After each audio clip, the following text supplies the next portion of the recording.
Hello and welcome back to Advanced Brain Movement. We have finally cleared the level and we are at a... wow, my words. We are at a review and test stage. Now at the very end of this, I guess this is what, the ninth part of Advanced Brain Movement? It's kind of weird to think that over half my LP has just been brains. Like I was expecting a little bit more variety than that when I was doing advanced concepts. Because especially if you include the simple roach brain movement, then yeah, over half my episodes have been just dealing with brain movement at this point. So review, what's going on here? Summary of movement preference. The standard movement preferences of most brain monsters are northwest, east, south, wait, northwest, northeast, southwest, southeast. These preferences come into play when there are multiple tiles that are equal distance from you. Okay.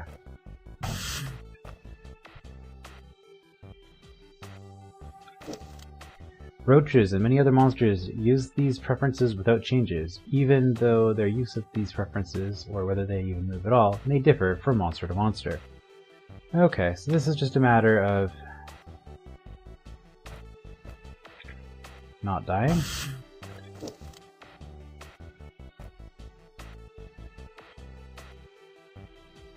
Oh, I see what I did wrong. I don't want to do that. I want to wait. Lure you down. And then I do something like this. This.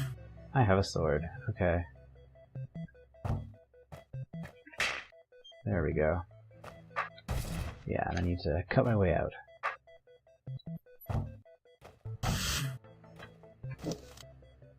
Goblins have a different set of preferences. Northwest, wait, east, south, northwest, northeast, southwest, southeast. Also, unlike any other monster, they will obey in order to wait. Also recall they become unbrained when the brain tells them they are within 2 tiles from you. Okay. So I think what's going to happen here is you're going to be unbrained. Then I'm going to drop that. Like, I don't think there's no way... Yeah. That. You're on my tail.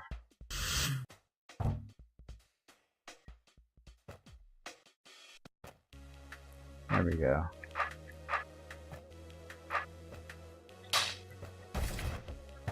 I'm not sure how much of that was brained and how much was unbrained. It was at the end there just kind of doing it by what I was familiar with doing with goblins. Oh, orthos, right. Snakes. Ignore any diagonal direction, giving them the following preferences: northwest, east, south, west. Wait. However, the brain will still consider diagonal routes when calculating the distance from you, which has a good chance of confusing snakes. Oh right, I'm disarmed, that's why I can go on the trapdoor. Okay. Here, you're gonna go that way, fine.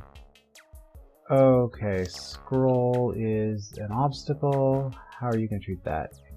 You don't care because you acted unbrained. Okay, well now I've got my sword. At which point... this is easy. Roach Queens and Wraithwings retreat in similar ways. They ask for an unblocked route towards you and then flee in the opposite direction. Okay, but I don't think there's actually going to be too much to do here, and I don't have to worry about the timing so much. It also pays to recall that Roach Queen's desire to always flee diagonally, and orthogonal retreat will be redirected towards the center. Okay. And that is it for the first section. Part 2. Summary of brain visible and brain invisible obstacles. Okay, it's good to be refreshed on. This shouldn't be too bad. A brain invisible obstacle is any tile that the brain considers passable, but might not be for the currently moving monster. A brain visible obstacle is any tile that the brain considers impassable, but might actually be passable for the current monster. Yes, okay. Brain invisible obstacles comprise mostly of swords, other monsters, snakeheads, and orthosquares, which can block diagonal routes. Brain visible obstacles consist of all impassable terrain, as well as other things like force arrows, skulls, potions, mirrors, snake bodies, and so forth. Also, any normally valid tile that the brain cannot chart a path to you from also counts as an obstacle. When a path is blocked by a brain invisible obstacle, most enemies will try the other ways around. Direct movement monsters like rock golems, however, will only ever try the best path given to them by the brain, and if it fails, they don't stop. Then they stop and don't whatever. Okay.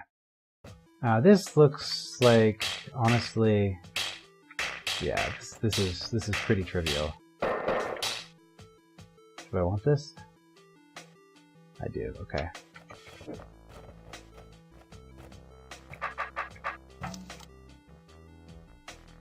When standing on a brain visible obstacle, the priority of weight is reduced to its lowest possible.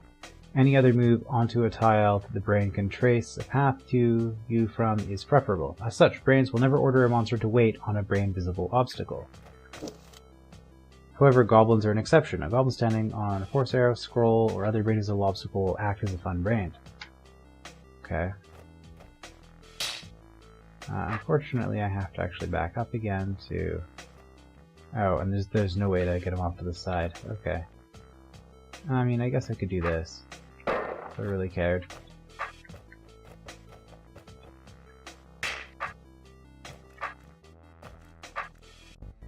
I probably just want to hit this again, don't I? Yep.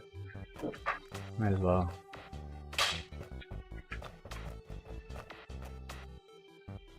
Ooh, Wraithwing shenanigans here.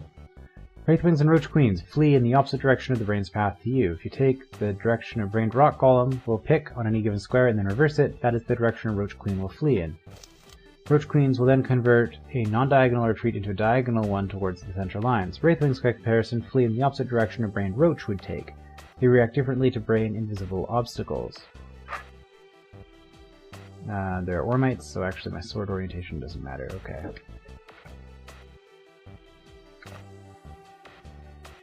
I should probably be actually understanding what's going on here, because this is a little bit more complicated.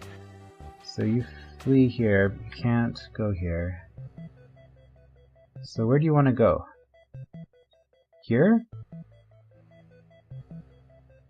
If you were a roach, what would you do? You would move north. Okay, so you move south. Alright, you just ignore obstacles. An unblocked brain move includes not advancing over brain visible obstacles like scrolls. The Wraithwing fled southeast because it saw that as the best path to you when view was to the northwest. Yeah. As I was saying, they ignore, like, they can run over force arrows because they're not actually looking there. They're looking towards you. They're not looking at the way they actually end up moving. They're not looking that way at all. Okay, so you move south. Because they pick the opposite direction to the brain's path, Wraithwings and Roach Queens can easily retreat across force arrows and scrolls, but the act of doing so may change the best path to you on the next few turns. Right, so here, the best path to me would be that, so you're going to run onto the pressure plate. Yeah. Remember that your sword is a brain invisible obstacle too. If a Wraithwing reports that the route to you is blocked, then it'll get another route and flee from that instead. Roach Queens will take the first route they get, though.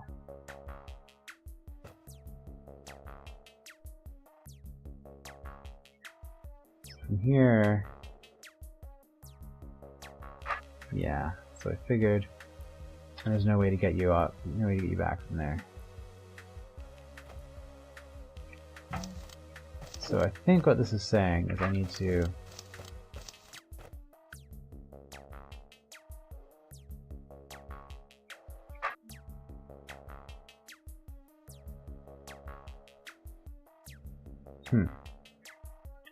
So what this was saying was that when my sword is here,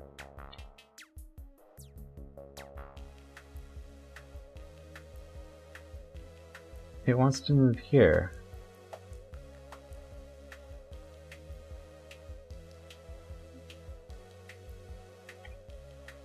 Why does that make a difference? I must have missed something.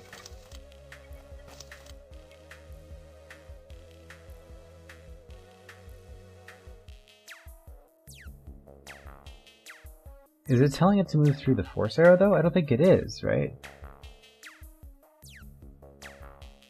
1, 2, 3. 1, 2, 3, 4.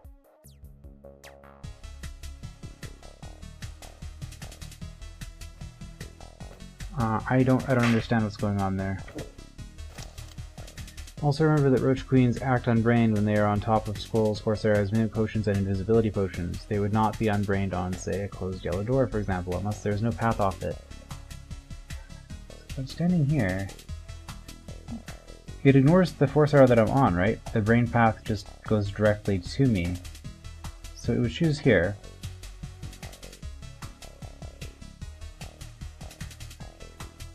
Oh, that's what's happening. Okay, yeah, I've got it. I was looking at the wrong thing. So, the issue wasn't that my sword is blocking it here. The issue was that when my sword is blocking this, then it tries to go around, and then it runs... Yeah, okay. So if I did that, it would also be okay. Yeah, okay. I got it. Yeah.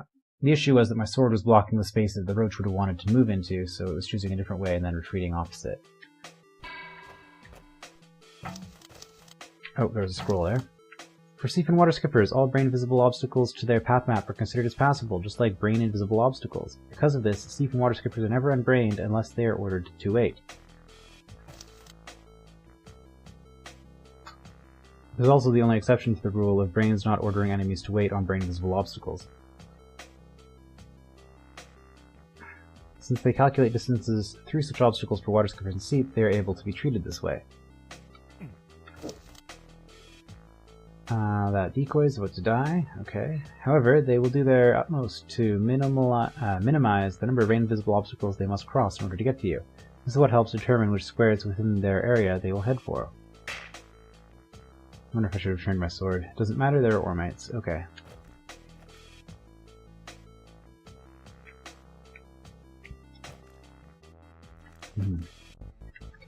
So here...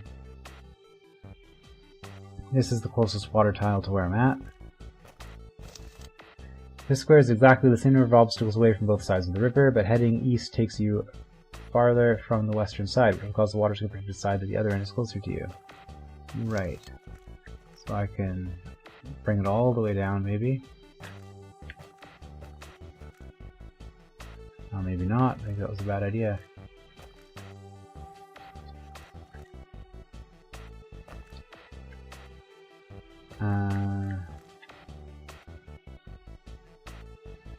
This is tricky. Okay, what I want to do is this, and then I can go up this side.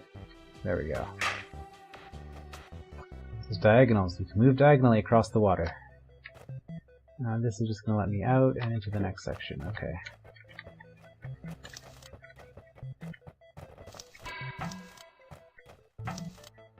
Summary of the order to wait. A monster is ordered to wait when waiting has the highest priority of the unblocked moves available that bring the monster closest to you along the brain's path. An order to wait is only possible with the interaction of brain-visible obstacles.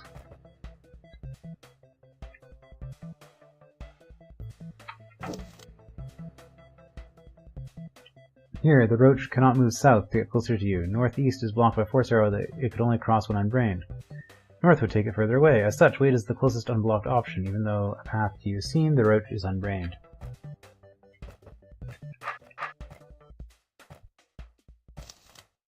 On the southern tile, the roach is unbrained, but on the northern tile, the brain sees two possible orders, south and wait. And east is blocked by force arrow, and south is unblocked and brings the roach closer to you than wait does. As a result, the roach is brained in the northern tile.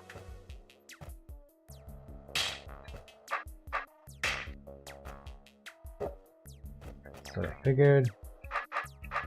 In this room, the goblin cannot move southeast, and the three available squares, wait, east, and south, are all the same distance from you. Wait has higher priority than east and south, so the goblin's ordered to wait.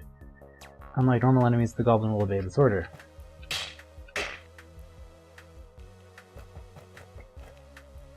Doesn't do him any good, though.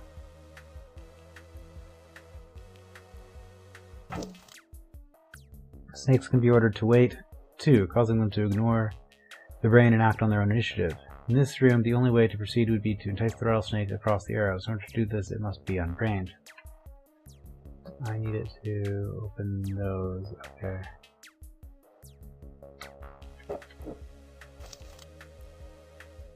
Remember that a snake is most likely to be ordered to wait on the turn after it passes an invisibly blocked intersection that would have led to you. This is because the brain will still have a diagonal route into the intersection, but its body blocks the way.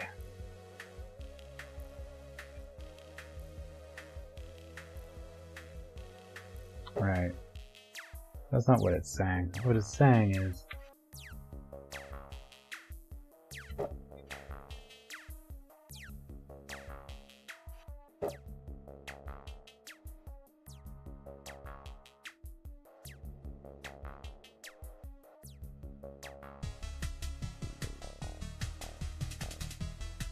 Yeah, okay, so the problem here is I need it coming up like this, here. Because from here, its brain path is going to be through the brain, and then it's going to default towards me. Okay, so let's just do something like this.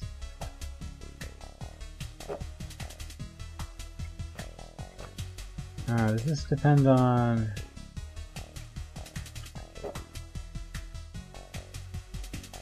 turn order?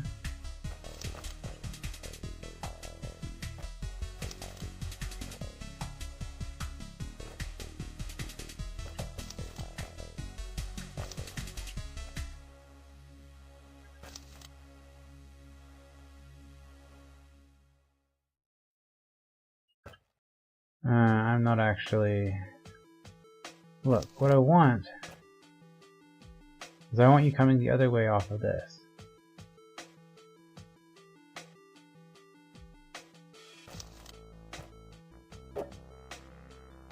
I thought I had this.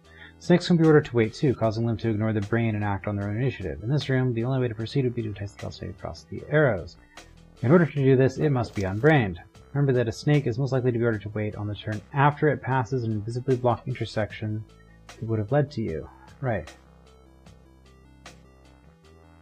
So here, right?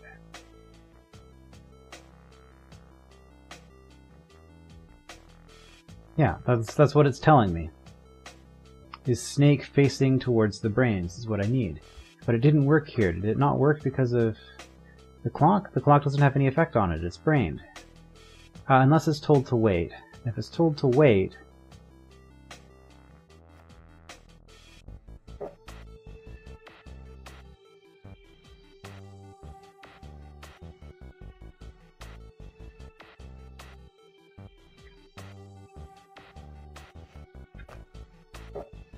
I mean, I guess I can do this over and over.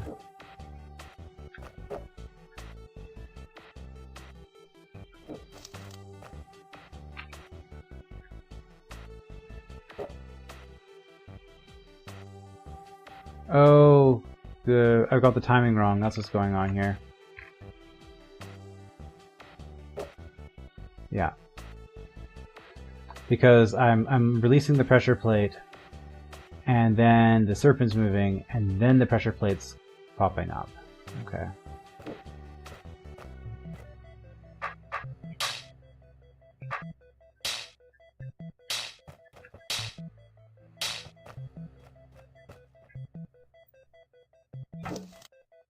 Finally, remember that your own actions can help dictate how a brain enemy responds, and can thus sometimes even direct them to places they wouldn't normally go. Once again, in order to wait is the key. This is a brain visible obstacle. I bet they all say that. Yeah. Okay, so I can use this.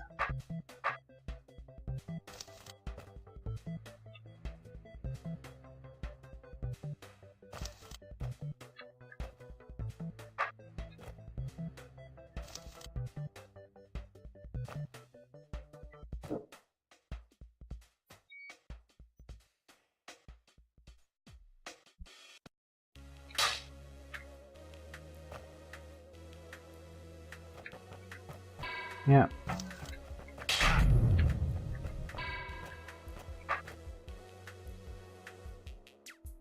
Summary room number 2. Reaction to decoys. Decoys work on most enemies even when they are brained. When they are within 5 squares of a decoy and there are no closer targets overriding it, they will ignore the brain and follow their own instincts. However, there are exceptions to this, of course. Most enemies, when attracted by decoy, will become unbrained. They will no longer follow the brain's path, and may pass over obstacles that the brain would not direct them over. Of course, if you are too close to the monster, they will become brained again.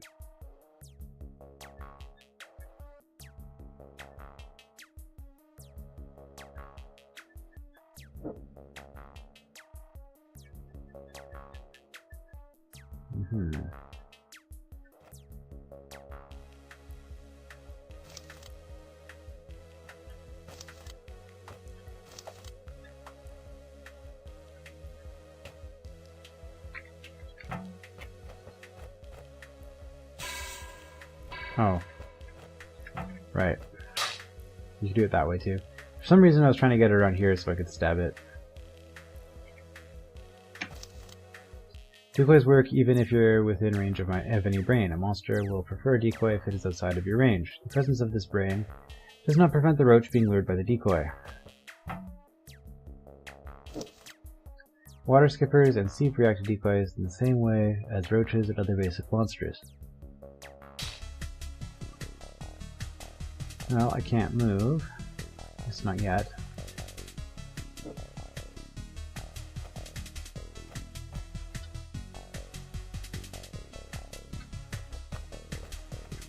Oh, okay. The water skipper is just going to eventually die from the briar. Okay, that's fine.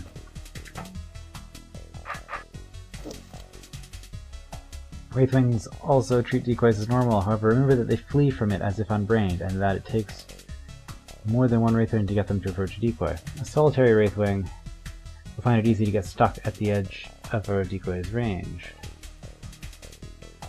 It's going to release, and that's going to do more release, and they're going to die on their own.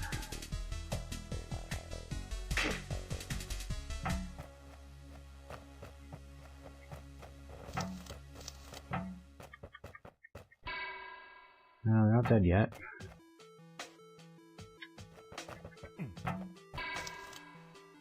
Brain goblins will not be distracted by decoys as long as the path to you exists, but they still fear the sword of their current target, and this choice can be lured by decoys. In this chamber, we will light up the goblin's current target before its next move. Observe which blades it wants to avoid. Decoys are normally invisible to brains, but we have placed force arrows under them to better direct the goblin's path.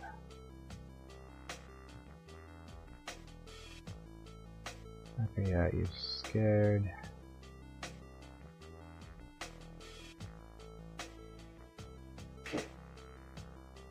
Here goes the water skipper.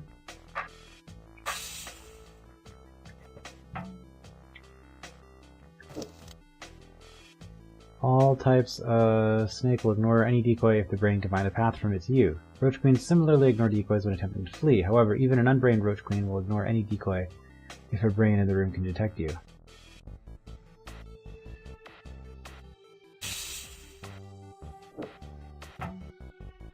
Right, I need to wait here so that, because you can't path across the scroll.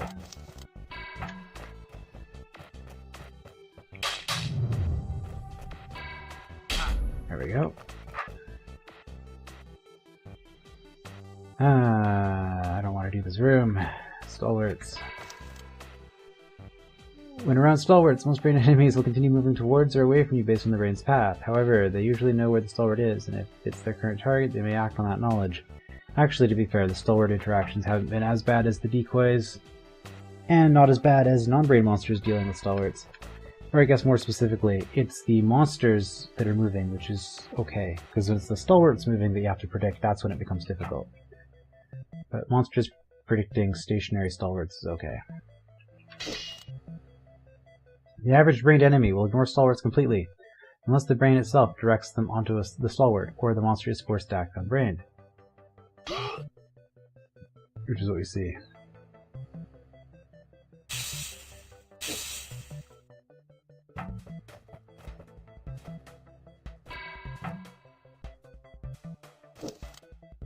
However, when a nearby stalwart is a brained enemy's target, they will ignore any decoy they would normally be attracted to. In this case, they will come after you instead, not the nearby stalwart.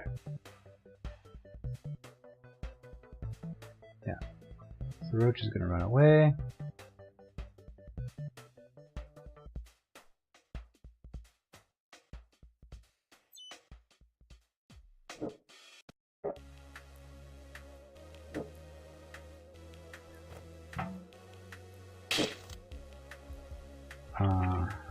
What did that do? Just close. Okay, gets the seep out. Brain, seep, and water skippers do not deliberately track stalwarts, but they will take any opportunity to kill one if they are able to on their next turn. So we got the seep here, he's going to kill you.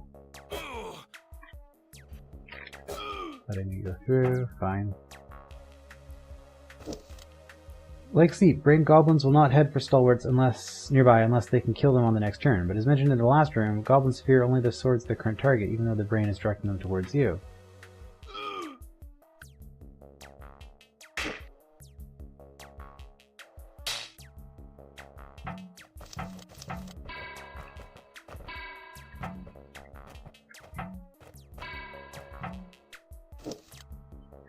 Conflict prefer to face their current target before moving. Like other monsters, if a stalwart is closer to them than you are, then they will pick the stalwart as their target. But just like other monsters, they'll still move towards you when brained.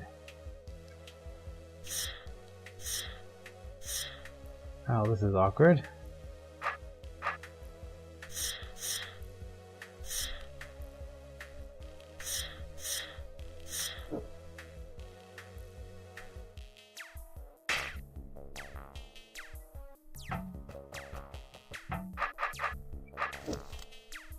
If a brain in the room can detect you, then any roach queen will also in the room will ignore any stalwart. This occurs even if the roach queen is acting on brain.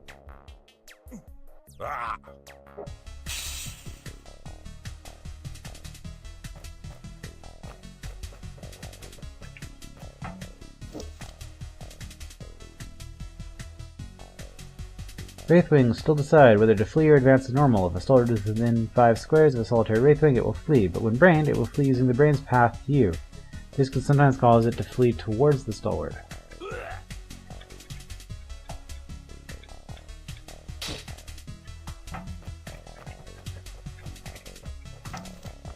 Okay.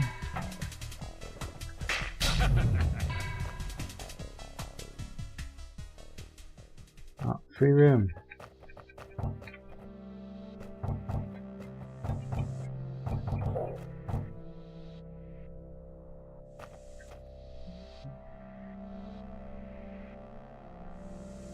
No challenge rooms? Master walls, huh? Plus cracks everywhere.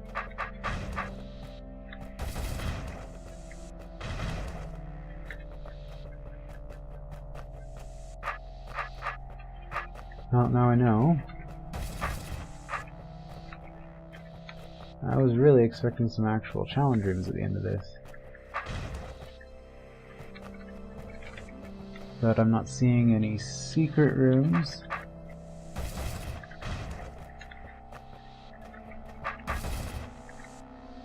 No, okay, I think I might actually be done.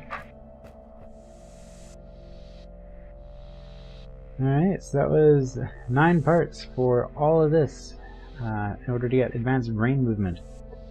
And we found out that there is some sort of mastery content. Fuck, what the? The floor collapsed, leaving Beethro right in the middle of one final challenge. Darn it. Of all the rotten things to do. Hey, where'd my sword go? Oh boy. Okay, so what's going on here? We have a Wubba. I think this is actually the first time we'll be seeing a brained Wubba in this entry. It'll move the same as the Gel Baby and Rock Giant stuff, so same rules apply there. Actually, this might be the first Wubba we've seen in this entire entry. I wonder if there's a Wubba entry in here anywhere. Okay, so what's going on here? I cannot step on any of these arrows, so this is a survival challenge. Kill everything on the hot tile. So what's going to happen? I have timers. On turn 30, On turn 30, they both open. It's unbrained, vertical preference. Opens that.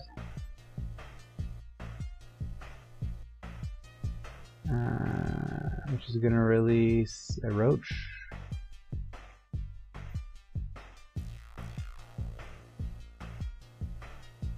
And then a goblin in fairly short order. Okay. So how do I kill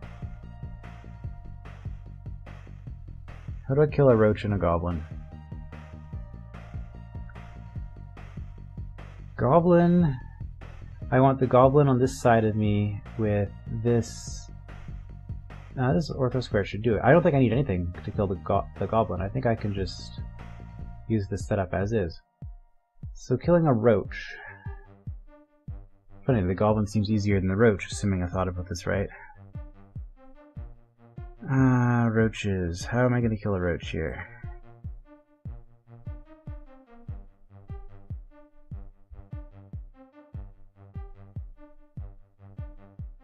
Same deal. I just block the two. So I think in both cases, if I put the mirror and the wubba here and here, one thing I have to watch out for.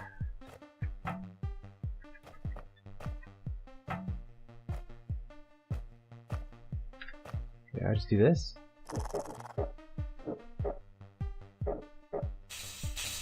Good. And then there's a goblin.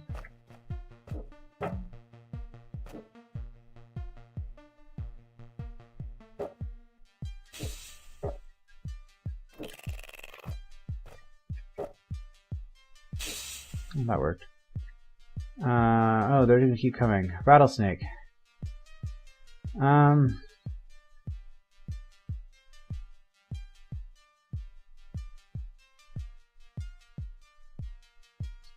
Okay, rattlesnake, we want to hit the tail, so we want wubba and mirror. Something like this. Let's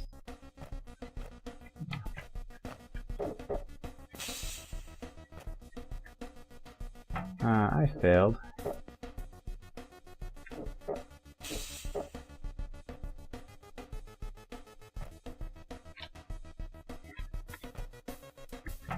I really failed that. Okay, how do I get this wubba where I want it? Maybe I'll just do that. That's probably easier. Yeah. You're going to go here, which is going to get me a roach. Roach involves that. That'll do it, right? Oh no. That's okay, easy enough.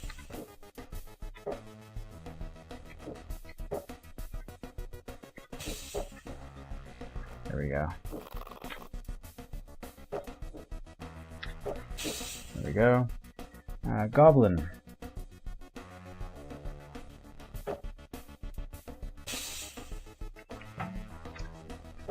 Kill the wubba. Brilliant.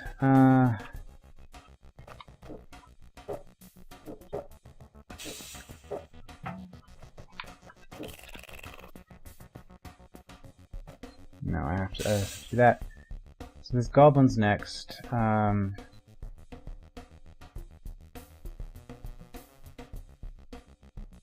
The goblin.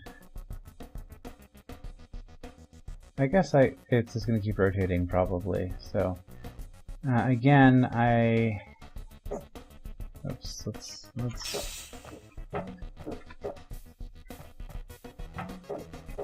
do that. Next is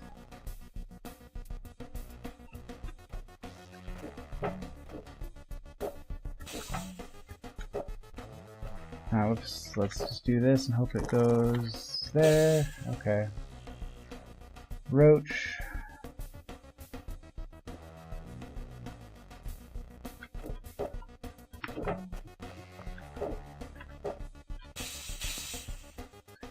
Goblin. And this is actually fairly straightforward.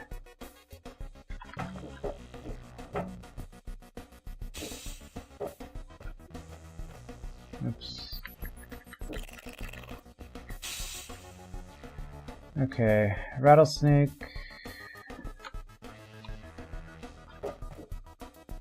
Oh no.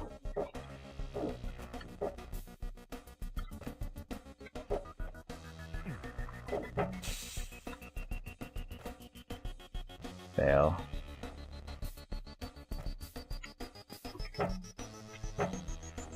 Goblin. Let's do this a little bit more efficiently. Goblin. Yes, we can do that.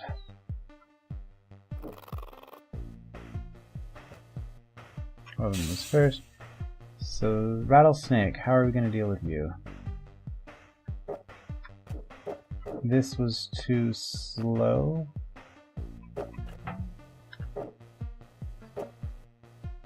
There we go. Roach is coming next, so we're going to do that. Goblin, I think I can actually just wait here.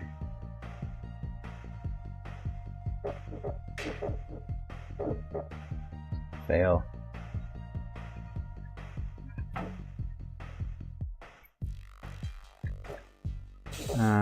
Right, because you're going to go the other way around. Okay. So if I wanted...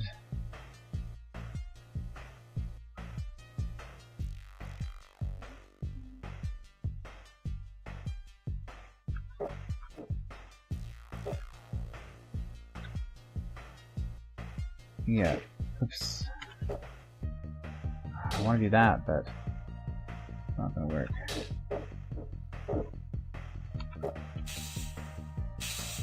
And then finally, here we go. That handles everything.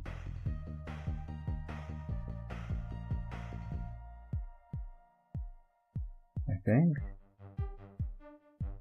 I have an exit. What about you've been good to me? I'm not gonna burn you.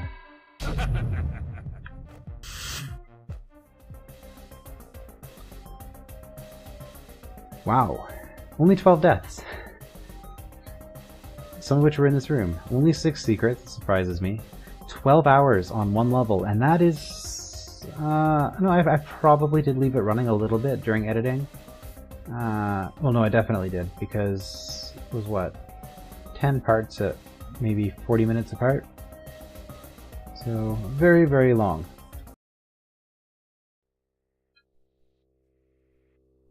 I got a pit here. I can come back there if I want. Okay, cool.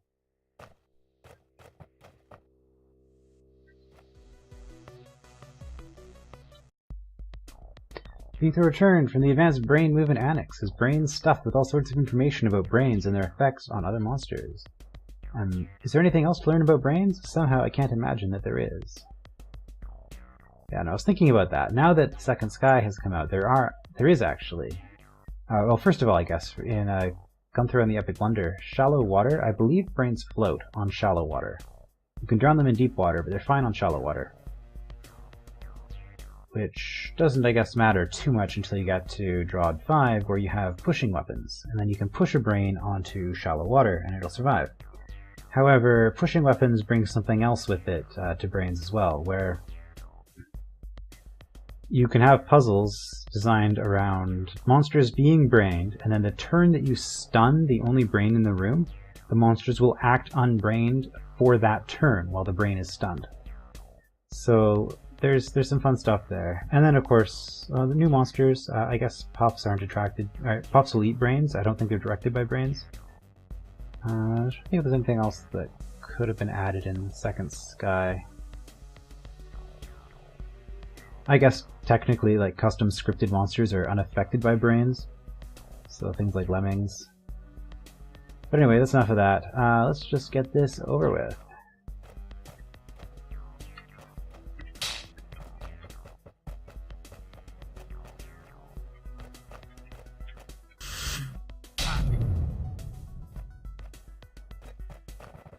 Finished. Honestly, I was expecting that to be a lot harder, the challenge at the end. Optimized that. Oh, that's unexpected. I mean, we just saw a master wall, so what's up with this? Hold exit.